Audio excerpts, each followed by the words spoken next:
ETF index mutual funds నేర్చుకుని stock మార్కెట్లో రాణించాలనుకుంటున్నారా? వెంటనే ఈ నెంబర్కి కాల్ చేయండి. నమస్తే, వెల్కమ్ టు సుమన్ టీవీ. ప్రస్తుతం మనతో పాటు ఉన్నారు family counsellor, motivational speaker, public speaker Rajani Ramma garu. నమస్తే మ్యామ్. నమస్తే నవీన. మ్యామ్, ఇప్పుడు 50 సంవత్సరాలు దాటిన మెన్స్ యొక్క థింకింగ్, ఆలోచన విధానం అనేది అసలు ఎలా ఉంటుంది? మామూలుగా చూసుకుంటే మహిళలు మాత్రం ఎప్పుడు ఒకటేలా ఉంటారు కదా. కొంచెం 50+ వచ్చిన మెన్స్ మాత్రం కొంచెం అంటే అలానే ఉంటుందా? ఏమైనా మారతారా, లేకపోతే ఎప్పుడు ఒకేలా ఉంటారా అంటే ఏం చెప్తారు? ఖచ్చితంగా మారుతారండి. ఇది 100% మారుతారు. అయితే ఆ మారిన విధానంలో కొంతమంది లాభంగా ఉంటారు, కొంతమంది నష్టమే కుటుంబానికి. ఆ లాభం ఏంటో ఫస్ట్ మాట్లాడుకుందాం. ఇప్పుడు అంటే మీరు అడిగిన ప్రతి క్వశ్చన్కి నేను ఉపోద్ఘాతం ఎప్పుడు చెప్పను, డైరెక్ట్. ఉపోద్ఘాతం వల్ల లాభం ఏం లేదు, నీతులు చెప్పినట్టే ఉంటుంది. సో ఏంటంటే కొంతమంది ఒక వయసు వచ్చేటప్పటికి బాధ్యతాయుతంగా తయారవుతారు. వాళ్ళ మెంటాలిటీ పెద్దరికంగా తయారవుతుంది, ఒక బాధ్యతగా తయారవుతుంది. ఇంకొక కోణంలో చెప్పాలంటే కొంచెం చాదస్తంగా తయారవుతారు. అంటే అది చూసే వాళ్ళకి చాదస్తంగా అనిపిస్తుంది, అతని దృష్టిలో మాత్రం బాధ్యతాయుతంగా పెద్దరికంగా తయారైనట్టు లెక్క. యాక్చువల్గా అట్లానే తయారవ్వాలి, అదే కరెక్ట్. ఇప్పుడు చూడండి, పిల్లలు కొంచెం పెళ్ళిళ్ళకి వయసు వచ్చే వరకు కూడా కుర్రతనమే అనిపిస్తుంది ఇద్దరికి, భార్యకి భర్తకి. ఎందుకంటే ఇంకా పిల్లలు మన అండర్లోనే ఉన్నారు, ఇంకా చదువుతున్నారు, ఇంకా సెటిల్ కాలేదంటే వీళ్ళు ఇంకా చిన్నవాళ్ళ కింద లెక్క. వన్స్ వాళ్ళ పెళ్ళిళ్ళు అయ్యి బయటకు వెళ్ళినాయి, ఇంకా బాధ్యతలు పనులు అన్నీ పెరుగుతూ ఉన్న క్రమంలో ఏమవుతుందంటే వీళ్ళు చేయవలసిన పనుల యొక్క విధానం అంటే ఆ స్టైల్ అనేది మారుతుంది. ఇప్పుడు వరకు ఏం చేసావు నువ్వు? పిల్లలకి ఫీజులు కట్టావు, చదివించావు, బట్టలు కొన్నావు, ఇంటికి ఏం కావాలో చూసావు. ఇప్పుడు నెక్స్ట్ ఏంటి? అమ్మాయి అయినా అబ్బాయి అయినా పెళ్లి చేస్తే కొత్త వ్యక్తులు మన ఇంట్లోకి వస్తారు. ఇంకా మళ్ళీ అక్కడ ఆగి కొంచెం ముందుకు వెళ్తున్నా, వెనక్కి వెళ్తున్నా. ఇప్పటి వరకునేమో నువ్వు మంచివాడివైతే భార్యను ప్రేమగా చూసుకున్నావు, లేదు నువ్వు కోపిస్టోడివో, కొంచెం సర్దుబాటు లేనివాడివో, లేకపోతే మెంటాలిటీ వైజ్గా నువ్వు కొంచెం మంచివాడివి కాదు, చెడ్డవాడివి అనుకుందాం. ప్రతిదానికి తిట్టడం, కొట్టడం, బాధించడం చేస్తున్నావు అనుకునేటట్టు వరకు చేస్తున్నప్పుడు అది సరిపోయింది అక్కడ వరకే. నీ ఇల్లు, నీ భార్య, నీ పిల్లలు, ఒక 20-25 ఏళ్ళ నుంచి చూస్తూ పెరిగిన నీ పిల్లలు, మీరందరూ పాత వాళ్ళే, ఏం అవ్వదు. కొత్తగా నీకు మ్యారేజ్ అయ్యి కోడలు కానీ అల్లుడు కానీ వచ్చినప్పుడు వాళ్ళిద్దరే వస్తారండి. కోడలు వస్తే కోడల ఫ్యామిలీ వస్తారు, ఏదైనా అకేషనల్గా వాళ్ళ చుట్టాలు అందరూ గ్యాదర్ అవుతూ ఉంటారు. అలాగే అల్లుడు వస్తే కూడా వాళ్ళు కూడా వచ్చి గ్యాదర్ అవుతూ ఉంటారు, అందరం మనం కలుస్తూ ఉంటాం. కలిసినప్పుడు కూడా ఇప్పుడు నేను చెప్పాను, ఈ ఏజ్లో మెంటాలిటీ మారితే ఒక బాధ్యతాయుతంగా పెద్దరికంగా తయారవుతారు, అవ్వాల్సిందే. అయినప్పుడు అటువంటి రిలేషన్స్ మన ఇంటికి వచ్చినప్పుడు నువ్వు ఎలా రిసీవ్ చేసుకుంటావు? మంచిగా రిసీవ్ చేసుకుని మంచిగా ఉంటావు. అదే నువ్వు ఒక చెడ్డవాడు అయితే నువ్వేం చేస్తావు అని అంటే, నిన్నటి వరకు భార్యతో ఎలా ఉన్నావు నువ్వు అలాగే బిహేవ్ చేస్తావు. అప్పుడు ఆ భార్యకి ఏమవుతుంది?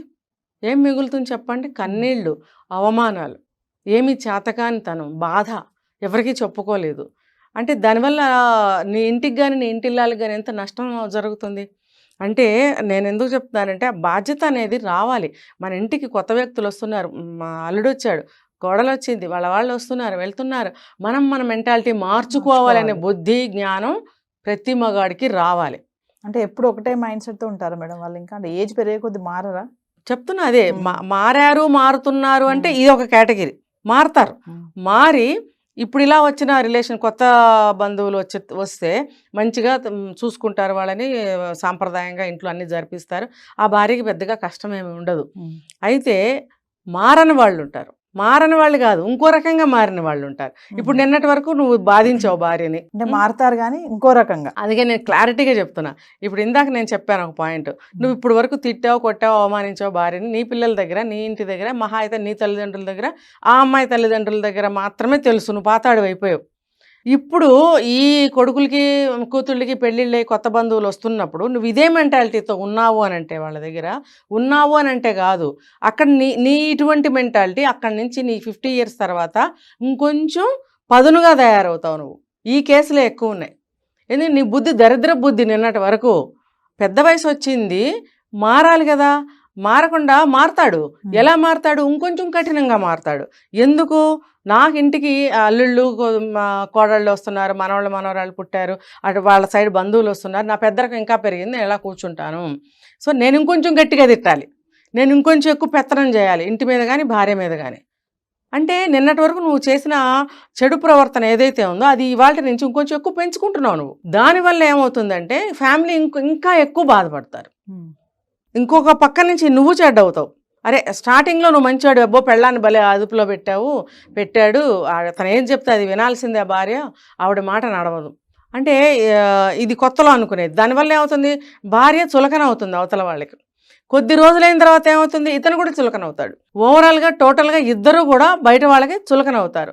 బయట వాళ్ళ సంగతి పక్కన పెడితే వచ్చిన అల్లుడో కోడలో ఉంది, ఖచ్చితంగా తాటాకులు కట్టి పారేస్తారు. ఇంకా అతని మాటకి విలువ ఉండదు, ఈవిడ మాటకి విలువ ఉండదు. అప్పుడు ఎంత జీవితం అనేది ఎంత భారంగా తయారవుతుందో చూడండి. ఇంకొకటి చెప్తా, ప్రతిదీ అతని మాటే చెల్లాలి. ఒకవేళ మంచిగా మారిన మగవాడైనా మారని మగవాడైనా అతని మాటే చెల్లాలని అనుకుంటే కనుక, ఇప్పుడు బాధ్యత వచ్చేసింది నా మీదకి, నాకు పెద్దరికం వచ్చేసింది, నా మాట నడవాలి, నేను చెప్పింది నేను కరెక్ట్గా నడిపించాలి అనే బాధ్యత వచ్చేసింది అతనికి. వచ్చేసి ఇగో ఇలాగే చేయని అంటే కూడా ఆ భార్యకి నరకమే. అరే అట్లా కాదు, ఏ వయసుకైనా సరే భార్యాభర్తలు ఇద్దరు సమానమే అని నేను ఎప్పుడు మొత్తుకుంటున్నా. ఆ సమానత్వం ఎప్పుడు బాధ్యతాయుతంగా, బాధ్యత అనే ఒక ఇదిలో నువ్వు బాధ్యతను తీసుకున్నప్పుడు మాత్రమే సమానత్వం. అంతేగాని నువ్వు తాగి తందనాలు ఆడతాను, భార్యను కొడతాను, అవమానిస్తాను, లేకపోతే ఈవిడు కూడా నా పాటికి నేను తిరుగుతాను అంటే అది సమానత్వం ఉండకూడదు. అక్కడ ఉండకూడదు. ఎప్పుడైతే మీరు బాధ్యత తీసుకుంటారో అప్పుడే మీకు సమానత్వం వస్తుంది. అంతేగాని ఈ వయసులో ఇంకో పోయేకాలం వస్తుంది. ఇది ఒకటి చెప్పానా, ఇంకో పోయేకాలం చెప్తా. వీడేం చేస్తాడు, వీడు అనే అంటా నేను, వీడేం చేస్తాడంటే ఇందాక మనం చెప్పుకున్నాం, మొబైల్ చూస్తూ ఉంటాడు కాదు, కొద్ది రోజులకి అడిక్ట్ అయిపోతాడు. మొబైల్ అడిక్షన్లో ఉంటాడు వాడు తాగినోడి కన్నా, లేకపోతే ఏ వ్యసనం కన్నా ఘోరమైన వ్యసనం ఏదైనా ఉందంటే ఈ సెల్ ఫోనే నా దృష్టిలో. వాడు అందులో మునిగాడంటే వాడు పిచ్చెక్కుతుంది వాడికి. కొట్టేయాలి తిట్టేయాలి యువతల వాళ్ళు ఎవరైనా డిస్టర్బ్ చేస్తే. నోటుకు వచ్చినట్టు వాగుతాడు అనమాట. ఆ నోటుకు వచ్చినట్టు వాగటము, ఇంకొంచెం ముందుకెళ్తే కొట్టడము, దెబ్బలాడుకోవటము. ఈ పెద్ద వయసు వచ్చిన తర్వాత చాలామంది ఇప్పుడు విడిపోతున్నారు.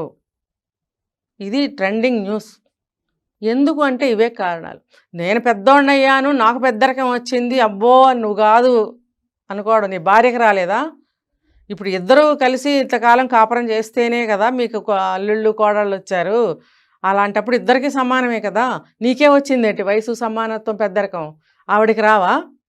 అలా వచ్చినప్పుడు నువ్వు ఏం చేయాలి, సమానంగా ఆవిడని గౌరవించడం నేర్చుకో.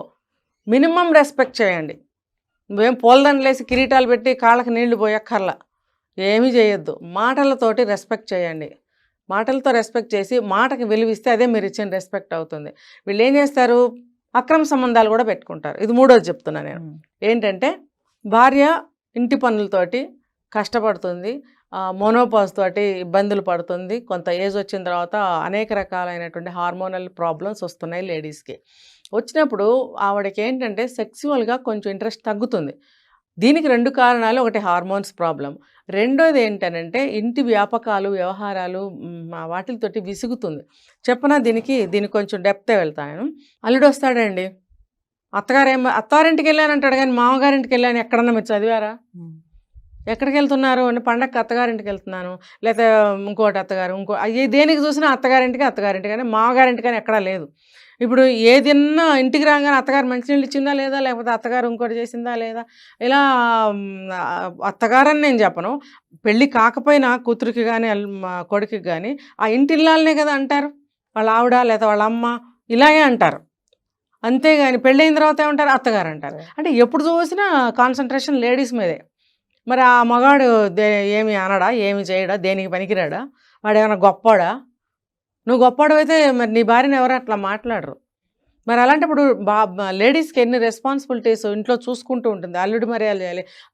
కోడలు వస్తే నేను చెప్తున్నాను చూడండి, అల్లుడి కంటే కోడలకి ఎక్కువ చూడాల్సిన రోజులు వచ్చినాయి. అంటే మనస్ఫూర్తిగా ఏ గొడవలు లేని ఇళ్లలో మనస్ఫూర్తిగా ప్రేమాభిమానాలు ఉన్న ఇళ్ళు చాలా ఉన్నాయి. అందులో నేను ఒకదాన్ని. అయితే సాధారణంగా తీసుకుంటే గొడవలు ఉంటూనే ఉంటాయి కదా. అలా ఉన్నప్పుడు ఇంట్లో ఎంత విసుగ్గా ఉంటుంది ఆ స్త్రీకి. ఇలా ఉన్నప్పుడు ఆ భర్త దగ్గరికి ఉండలేకపోతుంది, భర్తతో సెక్సువల్గా ఉండలేకపోతుంది. వాడేం చేస్తాడు, ఇంకో రెండో కారణం ఏంటంటే ఆవిడ యంగ్గా కనిపించలేదు అనుకోండి, అదొక కారణం. సెక్సువల్గా ఆవిడ ఇంట్రెస్ట్ చూపించట్లేదు, ఆవిడ యంగ్గా కనిపించలేదు, అబ్బో 25-30 ఏళ్ల క్రితం ఆవిడ ఉన్నట్టు ఇప్పుడు లేదు, తర్వాత ఆ స్టైల్ లేదు, ఆ అందం లేదు, ఆ చామ్ లేదు, కాబట్టి నాకు ఇంకోటి కావాలి. ఇప్పుడు 60 ఏళ్ళు 70 ఏళ్ళు వచ్చిన 20 ఏళ్ళ అమ్మాయి కావాలి దరిద్రుడికి. అందుకని ఏం చేస్తాడు, అక్రమ సంబంధాలు పెట్టుకుంటున్నారు. లేదు, చిన్న చిన్న గొడవలు పెట్టేసుకుని పెద్దవి చేసేసి ఆమెని ఇంట్లో నుంచి పంపించేయడమో డివోర్స్ ఇవ్వటమో చేసేస్తున్నారు. ఎందుకంటే వాడి చేతిలో ఇన్కమ్ సోర్సెస్ ఉంటున్నాయి, పెన్షన్స్ రావటమో ప్రాపర్టీస్ ఉండటం అనేది చేస్తాం. మన దరిద్రమైన కర్మ ఏంటంటే ఇప్పుడు ఓకే, ఒకప్పుడు ఆడపిల్లలకి ఆస్తులు అలాంటివి ఏమీ లేవు. ఆమె నిరాధారంగా భర్త దగ్గర సేవ చేసుకుంటూ భార్యని అని సమాధానపరుచుకుంటూ బ్రతకడమే తప్ప ఆవిడకి ఎటువంటి విలువ ఇంపార్టెన్స్ ఏమీ లేవు. మరి అలాంటప్పుడు అన్ని అతని చేతిలో పెట్టుకుని ఈవిడ నేర్పిస్తూనే ఉంటాడు అన్ని విధాల అంటే మీరు ఏ పాయింట్ ఆఫ్ వ్యూలో కూడా మీరు అనుకుంటే కూడా ఇది అందులోకే వస్తుంది. ఏ విధంగా చూసినా కూడా ఆవిడకి సుఖము, శాంతి, సంతోషము అసలు ఏమీ ఉండవండి. చివరికి వీడు ఈ కారణాలు చెప్పి ఇంకో దాంతో తిరుగుతూ ఉంటాడు. అవతలది ఏం చేస్తుంది, ప్రాపర్టీస్ వీడి పేరు మీద ఉన్నాయి, వీడు మగాడు ఎప్పుడు చూసినా యంగ్గానే కనిపిస్తుంటాడు. ఇంకా కొంతమంది బాడీ మెయింటైన్ చేస్తారండి. ఇప్పుడు మొన్న ఎక్కడ చూశాను 65 years 70 years అనంట, ఇంటర్వ్యూలో చూశాను, మనకు పేర్లు వద్దు. అబ్బో మీరు చాలా బాగున్నారండి, చాలా స్లిమ్గా ఉన్నారండి, బాడీ ఎలా మెయింటైన్ చేస్తారండి, నువ్వు చేస్తున్నావు నీ ఆరోగ్యం కోసం బాగానే ఉంది, నువ్వు నీ భార్య సంగతి చూస్తున్నావా? కొంతమంది భార్యలను చూసేవాళ్ళు కూడా ఉన్నారు, నేను వాళ్ళని అనట్లేదు. ఇప్పుడు ఇండివిజువల్గా నువ్వు బాగున్నప్పుడు నీ భార్య కూడా నీతో సమానంగా యంగ్గా గెంతగలిగినప్పుడే కదా నీకు అన్ని విధాల సమానంగా సుఖాన్ని కానీ సంతోషాన్ని కానీ కోఆపరేషన్ కానీ ఇవ్వగలుగుతుంది. లేనప్పుడు నువ్వు బాధపడతావు, తను బాధపడుతుంది. కాబట్టి నీతో సమానంగా నువ్వు వాకింగ్కి వెళ్తే తన్నే వాకింగ్కి తీసుకెళ్ళు, నువ్వు కాస్త ఏదైనా ఎంటర్టైన్ అవుతుంటే ఆమెని కూర్చోబెట్టు. అప్పుడేమవుతుంది తెలుసా, ఫిజికల్గా మెంటల్గా కూడా ఉత్సాహంగా ఉంటుంది తను. అలా ఒంటరిగా నీ పాటికి నువ్వు చేసుకుంటూ ఆమె పాటికి ఆమెను వదిలేస్తే ఆమె ఇంకా దిగిపోతూ ఉంటుంది ఊబిలోకి. ఆ బాధ, ఆ నిరాశ, ఆ ఒంటరితనం అనే ఊబిలోకి ఇంకా దిగిపోతూ ఉంటుంది. నువ్వు మాత్రం ఎంజాయ్ చేస్తుంటావు, నీ మనసు మంచి ఉల్లాసంగా, ఉత్సాహంగా, యంగ్గా గెంతుతూ నాకు ఇంకా ఏమేమి నేను పొందొచ్చు అని ఆ వేలో నువ్వు ఆలోచిస్తూ ఉన్నప్పుడు నువ్వు పోర్న్ వీడియోస్ చూస్తావు, బయట లేడీస్తో ఏ ఏజ్ అయినా నువ్వు ఇంట్రెస్ట్గా మాట్లాడటానికి ఇంట్రెస్ట్ చూపిస్తావు, ఈమెకు తెలియకుండా నువ్వు అక్రమ సంబంధము పెట్టుకుంటావు. ఆ అవతల ఆవిడ 20 ఏళ్ళైనా 25 ఏళ్ళైనా 50 ఏళ్ళైనా నీ ఆస్తి కోసం నీకు ఇష్టపడి నీతో వస్తుంది, ఇంకో భాషలో చెప్పాలంటే వల కూడా వేస్తుంది. అలాంటప్పుడు ఆ ఆస్తి కోసమే తప్ప నీ 60 ఏళ్ళ 70 ఏళ్ళ వయసు చూసి ఎవరు రారు అనే ఒక నగ్న సత్యం తెలుసుకోవాలి. ఆ ఆస్తి కాస్త హుష్కాకి అయిన తర్వాత అప్పుడు ఏడ్చుకుంటూ నువ్వు మళ్ళీ తప్పు అయిపోయిందని భార్య కాళ్ళు పట్టుకున్నా ఒరిగేది ఏమీ లేదు. ఎందుకంటే అప్పటికి ఆవిడ మనసు విరిగిపోతుంది, ఏదో జీవోత్సవంలాగా బతుకుతూ ఉంటుంది. కొంతమంది ఫైట్ చేసి ఆడవాళ్ళు ఇంట్లోంచి బయటకు వచ్చేయడానికి కూడా ట్రై చేస్తున్నారు, కానీ ఎక్కడికి వెళ్ళాలో వాళ్ళకి అర్థం కావట్లేదు. పిల్లలు ఉంటే ఉండొచ్చు, వాళ్ళ ఉద్యోగాలు, వాళ్ళ జీవితాలు, వాళ్ళ భార్యలు, వాళ్ళ పిల్లలు ఈ రోజుల్లో అదే వాళ్ళకి భారం అయిపోతుంది. మనం వెళ్ళి కూర్చొని వాళ్ళకి భారం పెట్టడం అనేది ఏ పేరెంట్స్ ఇష్టపడరు. ఇష్టపడినా పడకపోయినా చూడాలనే బాధ్యత ఎంతమంది పిల్లల్లో ఉంది ఈ రోజుల్లో. ఇలాంటివి చూసైనా కష్ట సుఖాలు తెలుసుకోవాలి. అలాంటప్పుడు దిక్కు దివాణం లేదు కదా దీనికని చెప్పి వాడు విచ్చలవిడిగా భర్త అనేవాడు ప్రవర్తించినప్పుడు ఆ స్త్రీ పరిస్థితి ఏమవుతుంది? మీరు 50 ఏళ్ళు దాటిన తర్వాత అన్నారు, 70-80 ఏళ్ళు వచ్చిన మాయరోగాలు, పోయాకాలాలు ఇలా వస్తున్నాయి. ఎందుకు అనంటే ఇన్కమ్ చేతిలో ఉంటుంది, ఆస్తులు వాళ్ళ చేతిలో ఉంటున్నాయి. ఒక ఏజ్ వచ్చిన తర్వాత ఇద్దరు కూడా ప్రాపర్టీస్ లీగల్గా సమానం చేసుకుంటే మంచిది భార్యాభర్తలు. ఎందుకనంటే ఎవరు ముందు ఎవరు వెనకపోతారో ఎవరికి తెలీదు, ఎవరికే మాయరోగం వస్తుందో తెలీదు. కాబట్టి సాధారణంగా ఆడవాళ్ళు ఎక్కువ కష్టాలు పడుతున్నారు. ఈ కష్టాలు పడే స్త్రీలకు మాత్రమే నేను చెప్తున్నానండి, ప్రాపర్టీ కొంచెం తన పేరు మీద రాయించుకుంటే మంచిది. అంతేగాని భర్తని అతని బాధలకు వదిలేసి ఇంకోటితో జంపు చేసే భార్యలకి కాదు నేను చెప్పేది. కాబట్టి ఇలా చెప్పుకుంటూ పోతే 50 ఏళ్ళు దాటిన స్త్రీ చాలా ఇబ్బంది పడుతుంది. ఇంకా పిల్లల ముందు కానీ ఎవరి ముందు కానీ నోరిప్పలేని పరిస్థితి ఆవిడకి ఏర్పడుతుంది. ఒక 10 రూపాయలు కావాలని అడుక్కునే పరిస్థితి తయారైంది.